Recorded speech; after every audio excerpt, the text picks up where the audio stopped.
संख्या बढ़ जाएगी।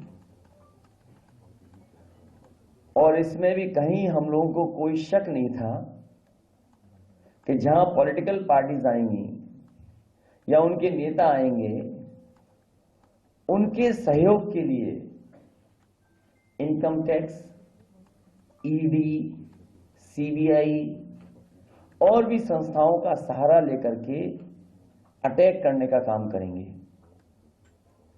अभी तक तो ये संस्थाएं उनके लिए थी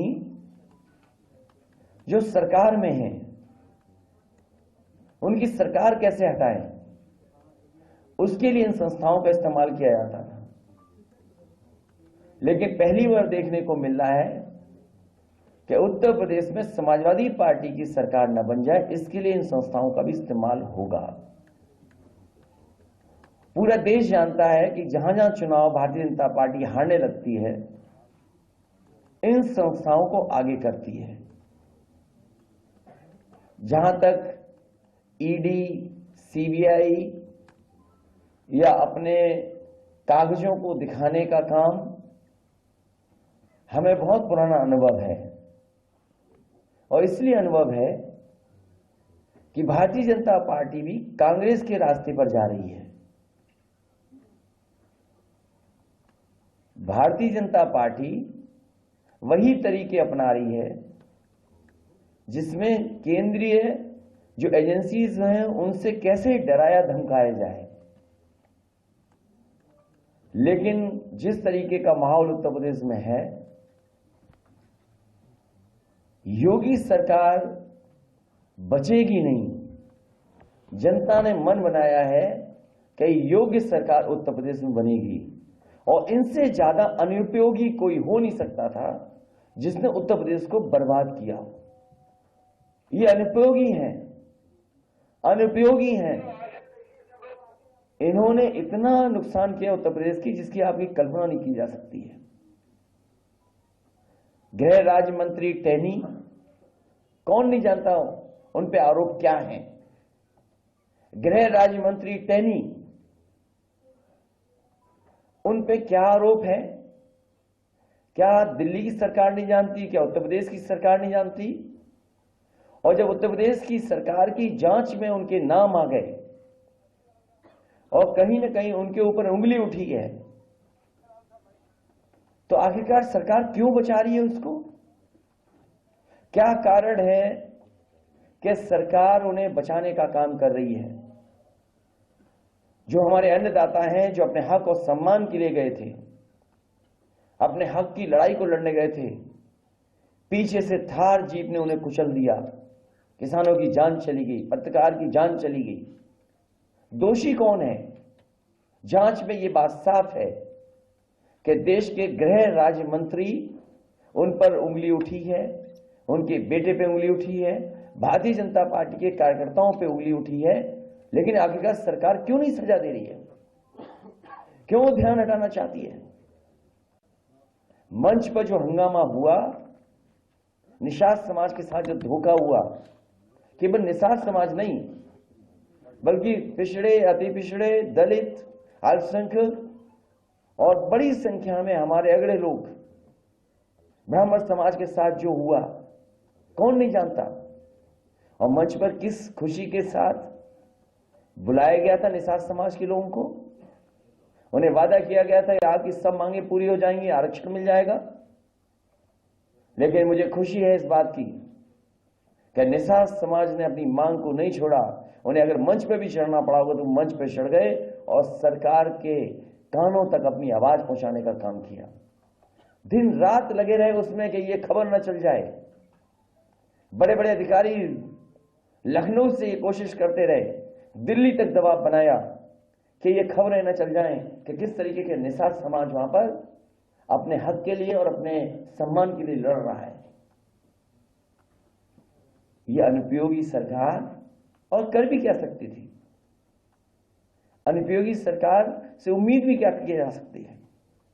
याद कीजिए जिस समय सरकार बनी थी इनकी, इन्होंने गंगा जल से मुख्यमंत्री आवास धुलवाया था, गंगा जल को पूरे मुख्यमंत्री आवास में छिड़कवाया था। कभी किसी मुख्यमंत्री ने ऐसा नहीं किया होगा जैसे ये अनुपयोगी मुख्यमंत्री ने करके दिखाया। पूरे के पूरे मुख्यमंत्री आवास में गंगा जल से छिड़काने का काम हुआ था। और जब मुझे याद है सुप्रीम कोर्ट का फैसला आ गया, माननीय सुप्रीम कोर्ट का फैसला था कि जो पूर्व मुख्यमंत्री हैं उनके घरों में वो रह नहीं सकते हैं। उस समय मुझे याद है कि नेताजी इन्हीं अनुपयोगी मुख्यमंत्री से मिलने गए थे। जब मेरी जानकारी में ये बात आई तो मैंने उस समय भी रोका था नेताजी को कि आप मत जाइए इस मुख्यमंत्री से मिलने के लिए। लेकिन नेताजी को क्योंकि पॉलिटिकल शिष्टाचार में उन्हें लगा कि शायद ये घर हमारे जो लीडर ऑपोजिशन हैं उनके नाम पर आवंटित हो जाएगा, तो हम जब तक अपने घर नहीं बना पाए या रहने का इंतजाम नहीं कर पाएंगे तब तक रह पाएंगे। लेकिन मुझे याद है जैसे ही नेताजी मुख्यमंत्री आवास से बाहर निकले हैं, उन्होंने दस्तखत कर करके और तुरंत नोटिस देकर के तुरंत घर खाली कराए जाए। ये अनुपयोगी सरकार, और कैसे कोई भूल सकता है कि सरकार बनते ही एक कुदाल मंत्री को निकाल दिया था इन्होंने। वो जहां जाते थे कुदाल लेकर के जाते थे।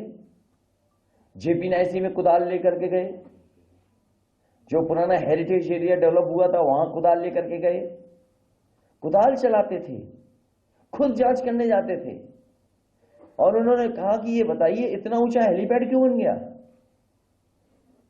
जब उन्होंने जेपी नायसी की ऊंची बिल्डिंग पर देखा कि यहां पर हेलीपैड बन गया है, हेलीपैड बना हुआ है, तो उन्होंने कहा ये डिजाइन रॉन्ग है, ये किसकी सूझबूझ है कि इसमें बन गया है हेलीपैड।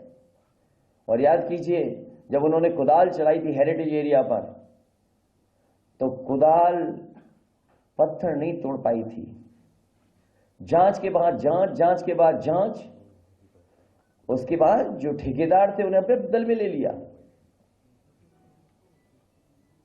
और जांच चली रही है, लेकिन अभी भी वो जेपी नायसी अभी पूरी नहीं हुई है। इसी तरह एक्सप्रेस वे का कोई किलोमीटर नहीं बचा जिसको खोदा न गया हो। कोई किलोमीटर नहीं बचा जहां पर खोद करके ना देखा गया हो। इस अनुपयोगी सरकार ने सभी तहसीलों के कागज निकलवा करके देखे, सब तहसीलें चेक करने की रजिस्ट्रियां हुई हैं कि किसके नाम पे हुई हैं। क्या मिला अनुपयोगी सरकार को? और यही रिवर फ्रंट, एक रंगी लोग क्या जाने जीवन में रंग का क्या महत्व है। ये नदी का किनारा गोमती फ्रंट, जिसमें रोशनी होती थी शाम को, ठेले लगते थे, कारोबार होता था, लोग आइसक्रीम खाने जाते थे, घूमते थे। लेकिन क्या की? जांच कर दी। और जांच पे क्या नहीं किया? ईडी, सीबीआई और जो कुछ हो सकता है सरकार पिछले 4.5 साल से कर रही है। गोमती साफ नहीं हो पाई। 900 मीटर केवल अगर बन जाता, 900 मीटर अगर नालों को न जाने दिया जाता, तो आज लखनऊ शहर में गोमती साफ बह रही होती। और इसीलिए उत्तर प्रदेश के अनुपयोगी मुख्यमंत्री जी, उन्होंने डुबकी नहीं ली, क्योंकि वो जानते हैं जो नदी हिंडन है वो गंदी है, जो नदी गोमती है वो गंदी है, यमुना नदी गंदी है, और जितनी भी सहायक नदियां जो जुड़ रही गंगा में, उन गंगा की नदियों में किसी की सफाई नहीं की गई। मां गंगा के नाम पर जितना पैसा आया, इस भारतीय जनता पार्टी की सरकार ने लूटने का काम किया। कौन भूल जाएगा गोरखपुर की वो दुकानें टूटना। मुख्यमंत्री ने, अनुपयोगी मुख्यमंत्री ने अपनी दुकानों पर बुलडोजर चलाया। कागजों में कब सरकारी रोड इनकी दुकान बन गई और उसका मुआवजा उठा लिया।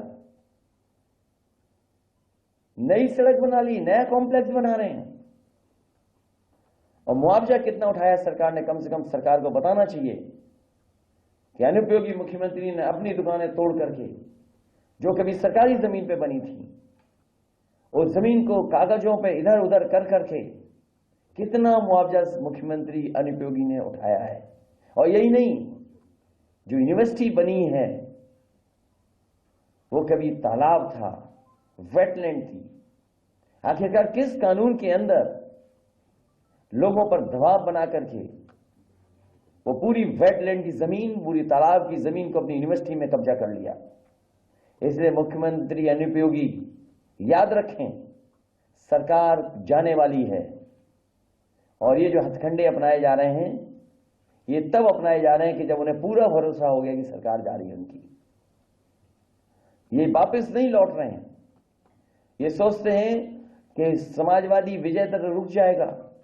आपने छापा मार करके ये बता दिया है कि आने वाले समय में समाजवादी लोग ही आ रहे हैं।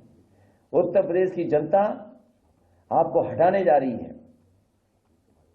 हम लोग तो केवल एक माध्यम हैं, लेकिन उत्तर प्रदेश की जनता ने तय कर लिया है कि उत्तर प्रदेश से अनुपयोगी सरकार हटाई जाएगी। और अनुपयोगी सरकार की एक घटना नहीं है, एक किस्सा नहीं है, एक जगह का नहीं है। लखीमपुर जैसी घटना कोई सोच नहीं सकता था, इन्हीं अनुपयोगी मुख्यमंत्री के कार्यकाल में हुए हैं। हाथरस की बेटी का अपमान और पेट्रोल डाल करके जलवा देना, यह अनुपयोगी सरकार का काम है। 69,000 शिक्षक भर्ती के नौजवान दर दर भटक रहे हैं, लाठी खा रहे हैं, अपमानित हो रहे हैं। अगर उनका आरक्षण कोई छीन रहा है तो ये